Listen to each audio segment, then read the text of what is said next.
what you say on a final night like this is always to me a conundrum.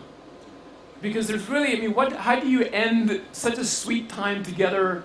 How do you end, you know, the last time the praise leaders are singing, they know this ends right now. How do you end this? What kind of things do you say to people who have lived together and have worshiped together and have, you know, lived this tightly? Do you say thank you? Do you say God will go with you? So what I've studied at times when I go to these things is the last words that for example, the apostle says to people as he's closing his letters, the last things that some of the great writers of Scripture have said as they're closing their books. Paul says to the Philippians, he opens and closes with things that sound like this, and this is my prayer, that your love may abound more and more in knowledge and in depth of insight.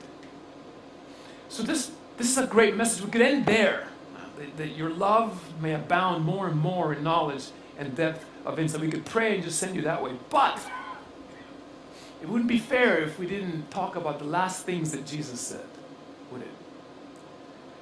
This is what Jesus said. You know, when Jesus is looking over his people, his disciples, and he's got a few more things that he could say, a few more things that he could pray for them, this is what he chooses to do. I mean, he could have prayed, but on the night before he was crucified, he could have prayed for anything for his disciples. He could have prayed for courage, for special powers, for long life, for protection. Remember, we talked about this often enough this weekend. Jesus didn't pray for protection.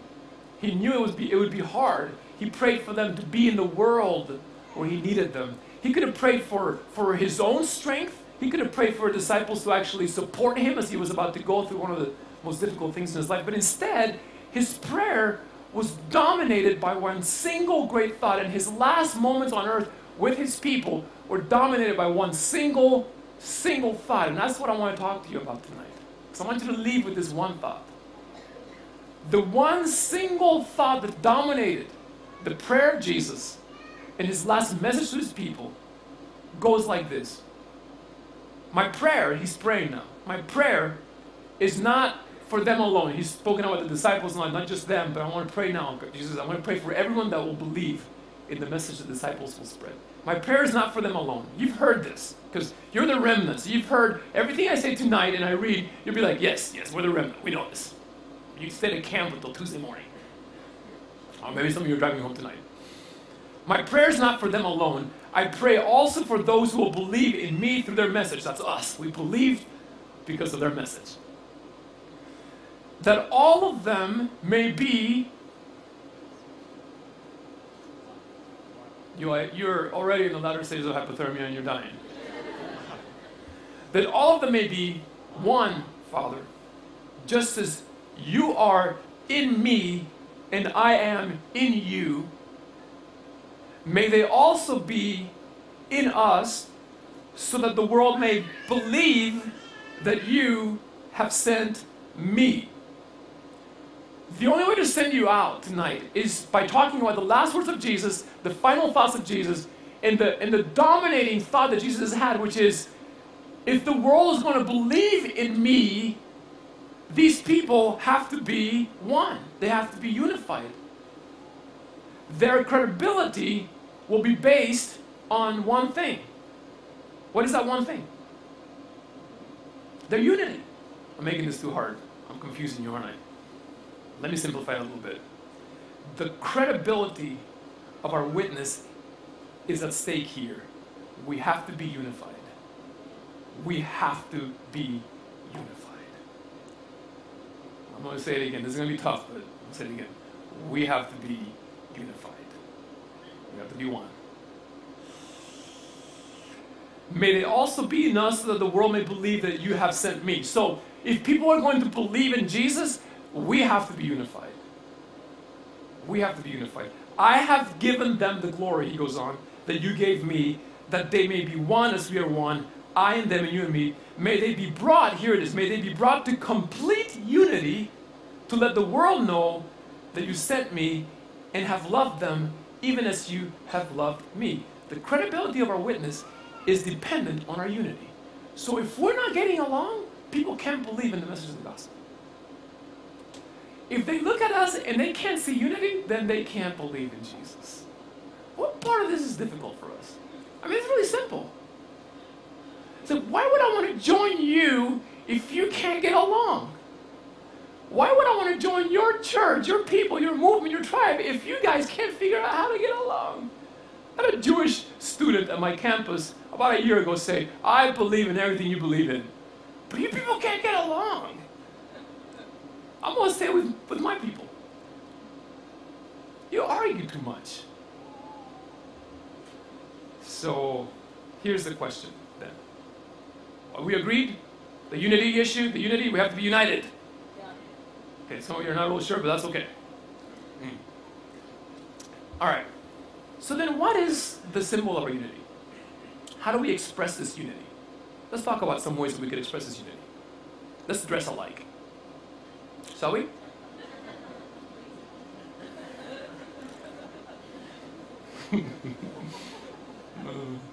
Who would like to suggest how we should dress? Because we used to be kind of like that. I don't know, if you look at old pictures of Adventists, in the old days, we looked pretty much like in uniform.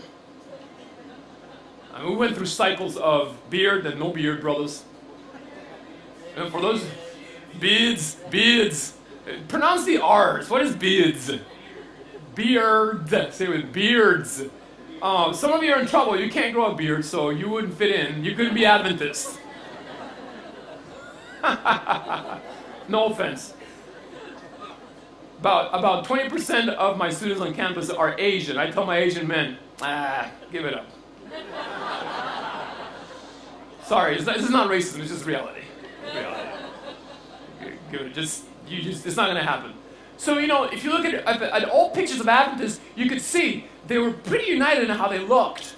Ladies, let's just call it. I said this a couple days ago.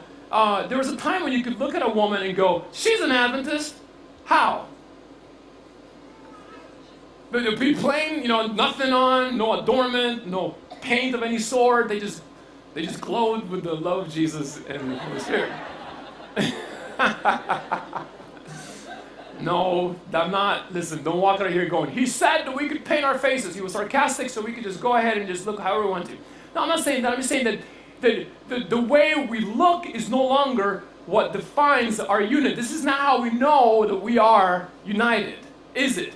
Because I'm not going to tell you how to dress.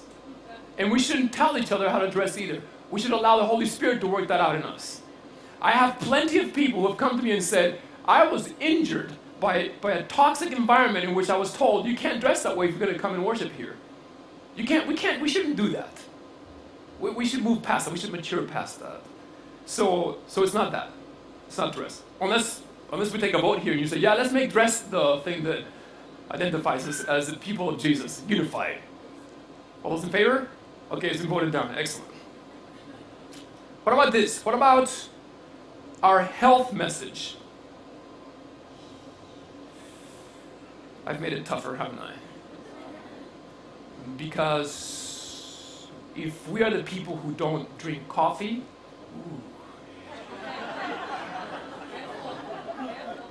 the people who don't eat cheese, the people who don't eat chicken, the people who don't eat beef.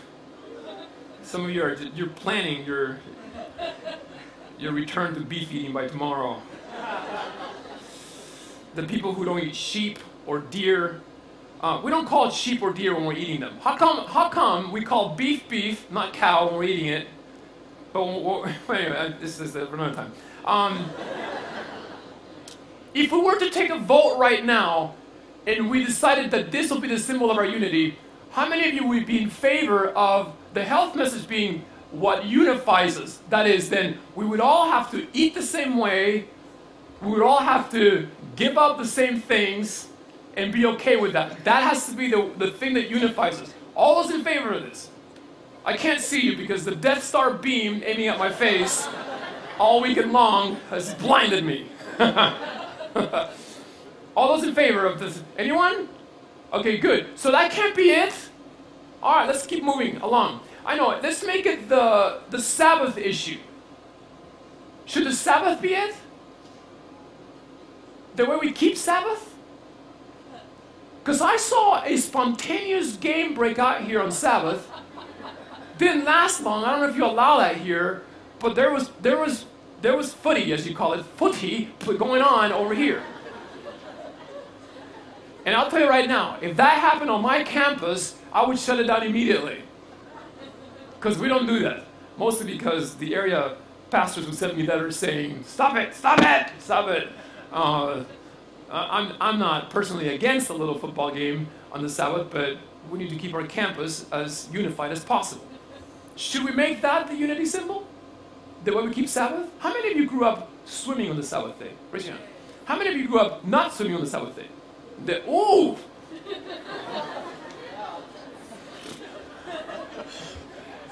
Wow! I was surprised by that response. High-fiving each other over this.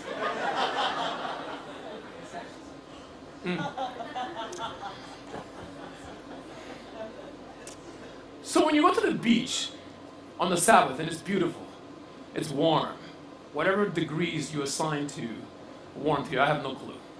Back home in my room, I'm living in a room, I'm sorry, I just admitted that. Yes, I'm in a room with heat. It's like the range is 20 to 30. I'm like, 20 to 30? That's not enough. It's like, move this thing to 45 or 50. Then I was like, oh, it's Celsius. Oh, okay, you fry. Okay, right. But, so, whatever temperature it needs to be for you to be tempted, if you don't swim on Sabbath, you're standing at the beach, it's whatever, 35, is that a good temperature for? Okay, it's 35, the breeze is blowing, it's warm, the ocean is calling to you, but it's Sabbath. Do you go in? Do you stay out? Yeah, that can't be the symbol of our unity. That cannot be. Because I'm from a generation, or at least my parents raised me, to wade in the water but never get in on Sabbath.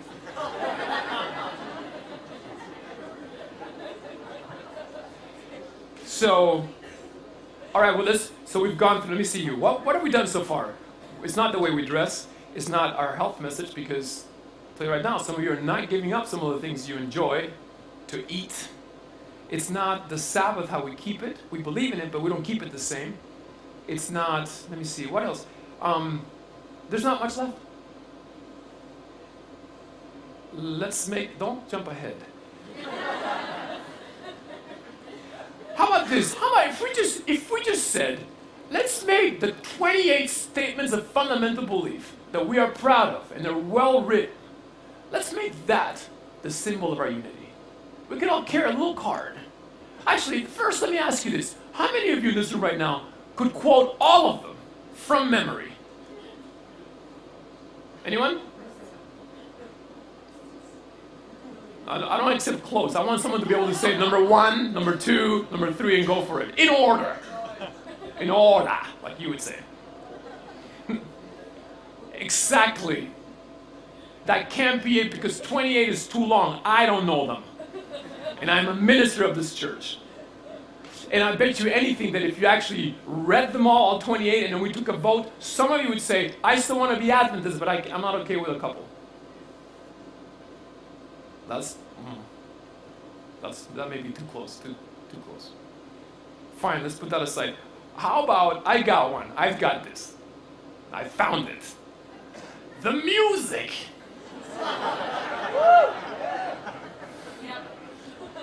Okay, enough said. That's not going to be it. Because if you wander around this camp, at meeting time, you already know that can't be it. Because, I'm very easily distractible, and occasionally this weekend, the youth tent music has been, and I'm like talking here, and I want to lift my head and go over there and sing some of the Hillsong stuff that is awesome here. How about this? So the music's out. Should I keep going with this list? I'll keep going. Let me just keep going. How about prophecy? The way we interpret prophecy, we talk about it. No, that's not it. Let me tell you why not. Because every single week, someone comes into my office and says something like, I have figured out when Jesus is coming back. And they've got some new theory that explains how. I've gotten to the point where I say, show me, excellent, all right.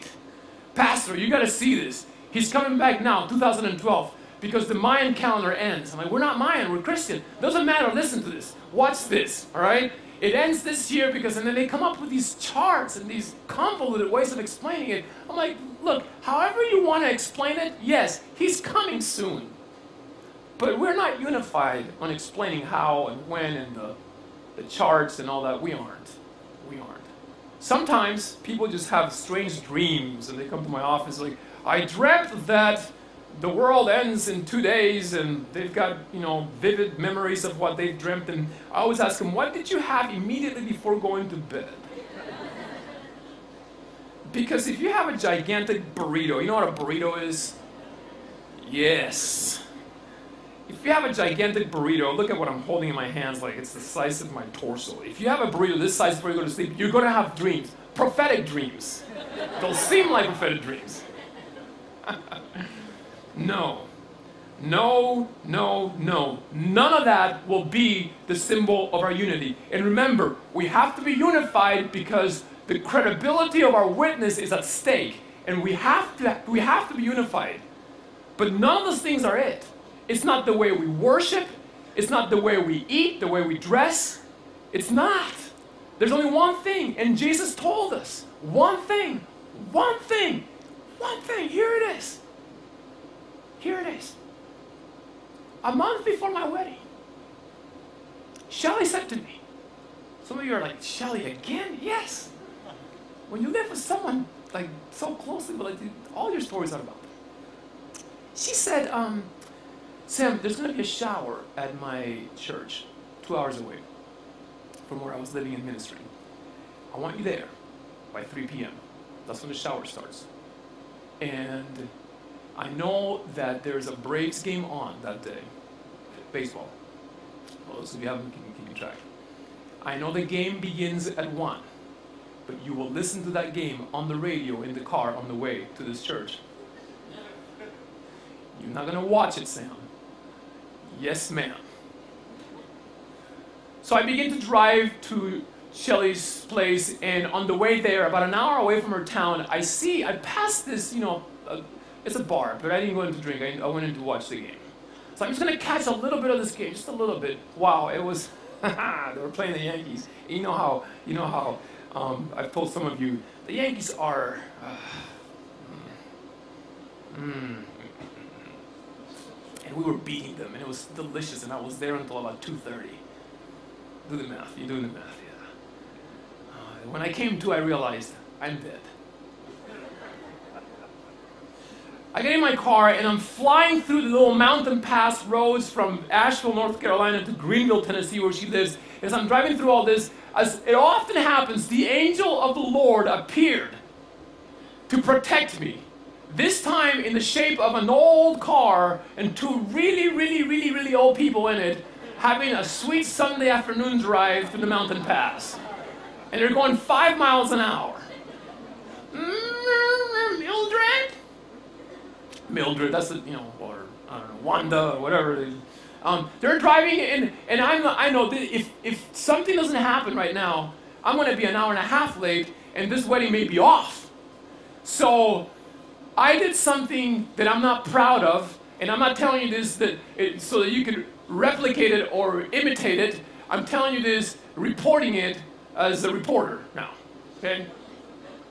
I began to honk my horn, flash my lights, and trying to get them off the road. There's no shoulder because it's a little mountain road.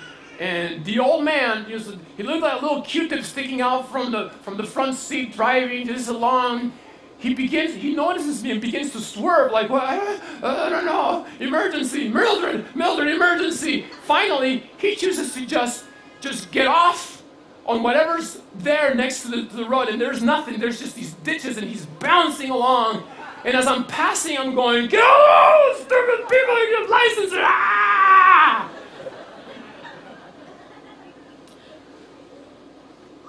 I made it about half an hour late. I walk in. Shelly gives me the death eye. Sit down. Yes, ma'am. I'm opening towels. You know what a shower is? You guys know what a shower is? Brothers, a shower is when you go and you say, thank you so much about stuff that you know you're not really excited about. Towels. Oh, I love the towel. Thank you so much. Towel. Thank you. They don't give you like power drills and stuff like that. That doesn't happen. So as I'm receiving these gifts and saying thank you very much, I look out the window and the angel of the Lord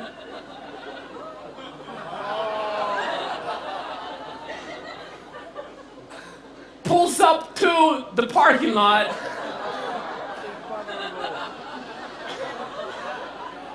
Mildred gets out of the car, goes to the trunk, gets a gift, and they both walk in. The minute they came to the door, he looks at me and goes, like, oh. Oh man, I tell you, the minute that shower's over, I'm like, I'm gonna be in the bathroom until this whole thing's over. Call me when everyone's gone. No such luck. He comes over to me, just shuffles over to me and grabs my elbow, and I knew he could let me have it. He could let me have it. He knew I'm a pastor. He knew I'm marrying this girl that goes to this church. They loved Shelly. Shelly was like their jewel, and they were handing her to me, like, ah. Yeah. He comes over and grabs my elbow, and he goes, Pastor. Like, yeah. I just tense up, like, yeah, just go ahead, let me have it. I deserve this. He goes, they will know we are his disciples because of our love for each other. I forgive you.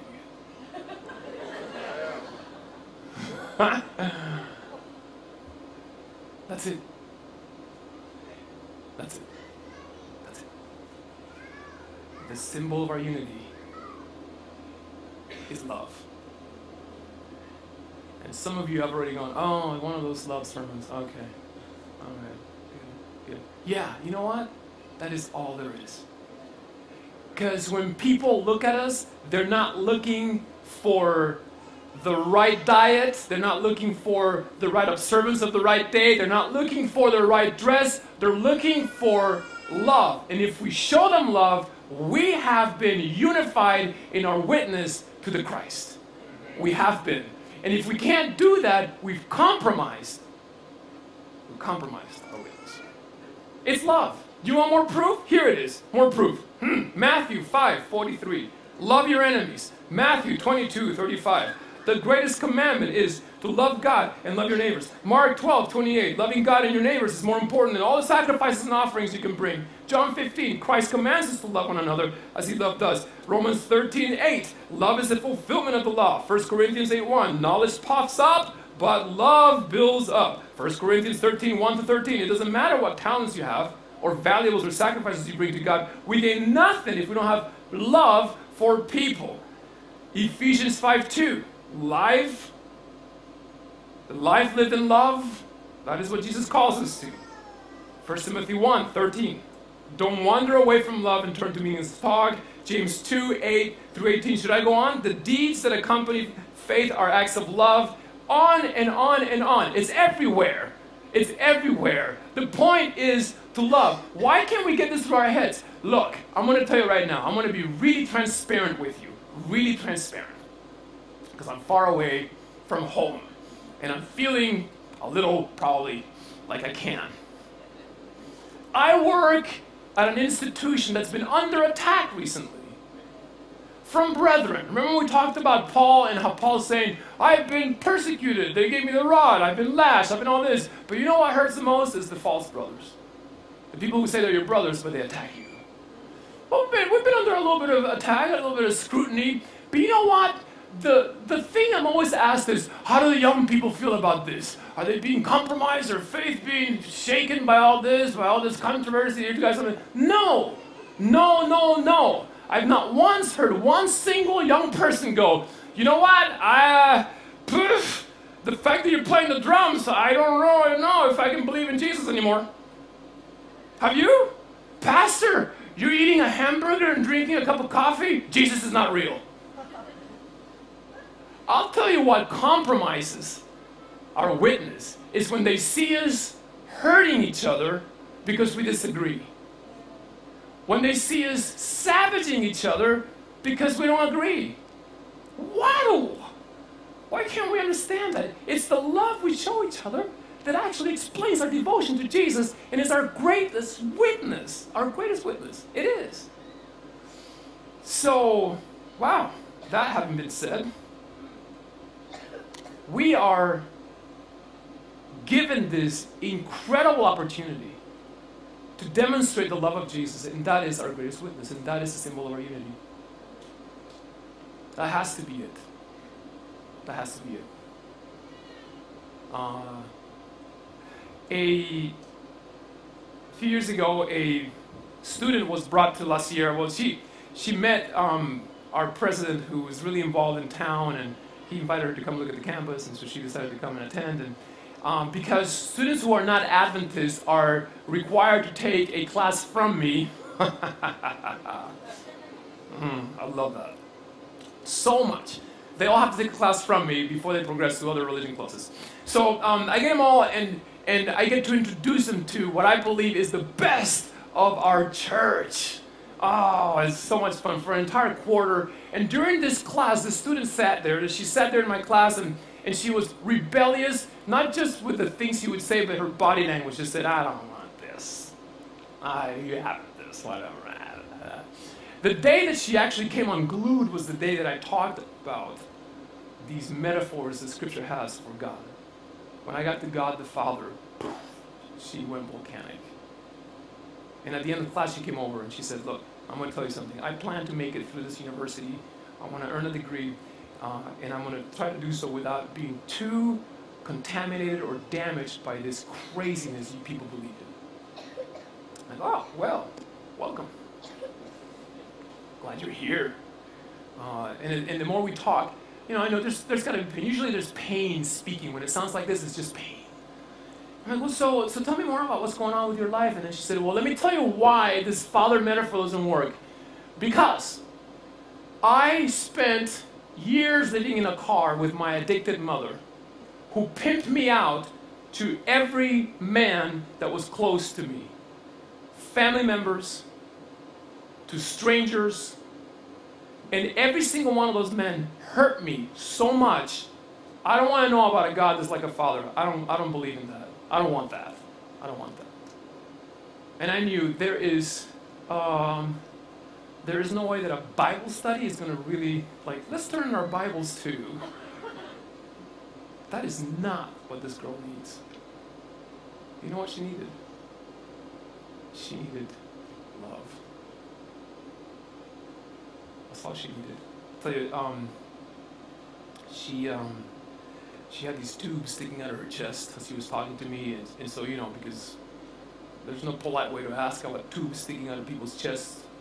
You just say, what are the tubes sticking out of your chest about? I just asked it that way. There's tubes right here. What are those about? She told me, well, I'm dying. I have this condition, and I'm being told I don't have long. But I want to make the best of it. It's like, oh, wow. So I went back to my office, and I met with my people, my students. And I said, look, we have an opportunity here to love somebody into health. Let's just love this woman. Let's just love her. Can we do that? Please, guys?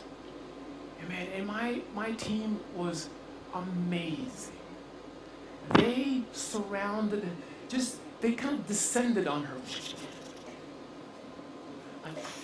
I saw them the very next day, they were just like, hey, what's going on?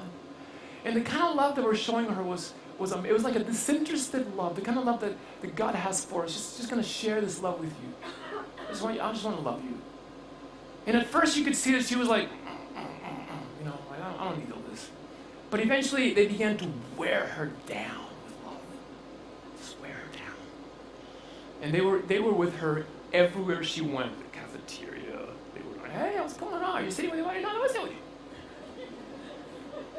Hey, we're going to the beach. You want to go to the beach? Yeah, come on. The beach. I don't want to go. To the beach. Let's go to the beach. Cherish deteriorated that year quickly. I mean, we were expecting that she would live at least a few more years, but it took just months, and by the second term of the year, she was already in a wheelchair. A couple of my students lowered their college load, which means a lot where I come from. It means that you that you're going to have more time in college. You're going to have to add more quarters to your education. It means you're going to have more loans if you're taking loans. It was a major sacrifice. They lowered the number so they could have more time to be with Cherish, to love her and to take care of her and to just, So they did. Everywhere, by the time she was in the wheelchair, she had one of them assigned to her. Day after day, they would wheel her to class, and they would sit with her, and they would sit with her in the cafeteria.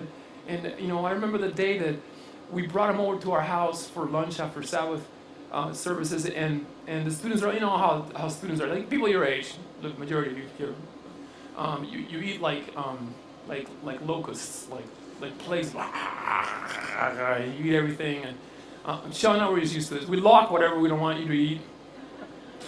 We just hide the Tim Tams. Those are hard to get here. Shelly forgot to hide this pineapple. She had some woman's tea thing she was doing the next day on Sunday morning, and she was going to make this thing with pineapple. And but no, the pineapple. They got the pineapple too. And as they had the pineapple, Shelly just yelled, "Do not eat the pineapple! Do not eat the pineapple!" So instead, they took the pineapple outside to my backyard, and they began to play football with it. Not soccer football, you understand? Gridiron, whatever you call it here. So they're out there, and they got chairs out there with their wheelchair, and it's a beautiful, beautiful spring afternoon in Southern California. The sun is bright. The sky is actually blue because wind came through the night before and blew away all the smog. It was an amazing scene. Everything's blooming. They're playing football with Shelly's pineapple. They're screaming, they're yelling. At one point, someone says, "Sherry, you want to play?" And she's like, "Well, I'd love to play." You play. So they've got her out there. It was a scene that I'll never forget. They've got Cherish out there, wheeling her around, throwing her the pineapple, scoring. She's scoring touchdowns. Eventually, they just came and parked her next to me where I'm sitting. And I looked at her. She lifted her face to the sun and began to weep. And I thought, well, did they hurt you? Because we can call the police.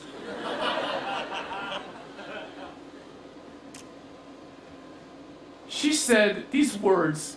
She said, "I am healed. I am healed." Not her body, you understand? Because a few months later, Cherish died. And at her funeral, her little group of people who had loved her sang the songs that she asked them to sing. I have a Father, He knows my name. Before even time began, my life was in His hand. No one, I don't remember anyone sitting down with her and going, "Cherish, let's do a Bible study. Let us show you what we believe." They just loved her. I'll close with this, because I know some of you, in a tent this big, some of you are not convinced.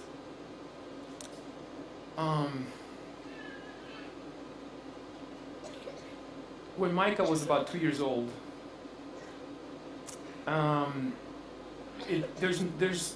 we don't have rain in Southern California, where I live much. An inch will fall, and people will go, storm 2012, hide. They don't know what to do with rain, but sometimes rain comes through. When Micah was he was about a year and a half old, actually. He had learned how to get out of his crib. It was fantastic to watch. He would power himself off of that little thing and just climb down and just make his way around the house. And sometimes he'd climb the gate in front of our house and walk out into the busy street we live in. And neighbors would have to bring him back. And, "Hey, come on, this is your son?" "Yeah, we'll take him back, thank you." So one night, we put him to bed. I put him to bed, and it was a warm evening.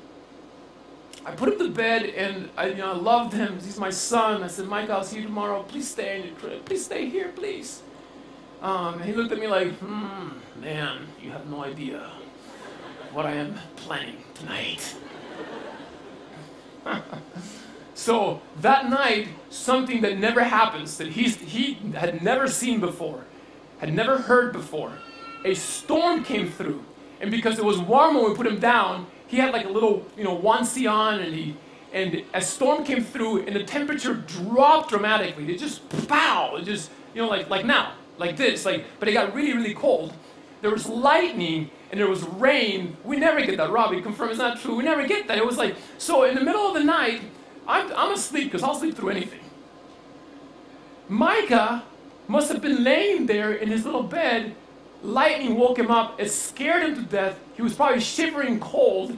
And he decided, I'm going to climb out of here, because if I don't climb out, I'm going to die. So he climbs out of his little crib. And the next thing I know, lightning wakes me up. I open my eyes, and he's standing next to my bed looking at me like this. That'll give you a little bit of a shock. Like, man, what? And in that split moment, no one had to tell me what to do, because my son is shivering right in front of me. And he's cold and he's scared. All I did was lift my covers up. And little Micah just crawled into bed. He snuggled. And I warmed him, and I could feel his body just going from shivering to warmth to sleep.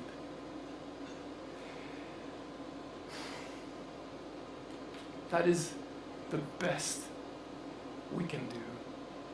Because some people are just shivering, cold, and scared. And the best witness we have is, come. Just come. Come be loved. Come be warmed. Just come. Micah did not understand how thermodynamics worked. He didn't understand that, the blanket traps heat, and the layers keep the air in, and I'm bigger than he is, so I have more warmth, and all he knew was, I'm going to be okay here. I'm going to be okay. Jesus, may we be like the warm, safe place that a dying, cold, shivering world really, really needs. May we be united in our love for you and our love for people, our love for each other. May the greatest witness that we have be this love that you have given us, and you've invited us to, and you've shared with us on the cross, and you share with us every day. May we not hoard this love, may we not keep it to ourselves, but may you harass us to love like you did, prodigally. Just love like you did, sacrificially. And may people come to know you because we've been willing to love like that. Before I'm done, God, I want to pray for every person in this room who is feeling like they're shivering in the cold, and they're scared, and there's lightning and scary stuff happening in their life. Plenty of people in this tent right now are suffering, and they're afraid, and they need a place that feels warm. God, I pray you'll lead them to a warm place, where they may feel your warmth in your embrace. In your Son's name.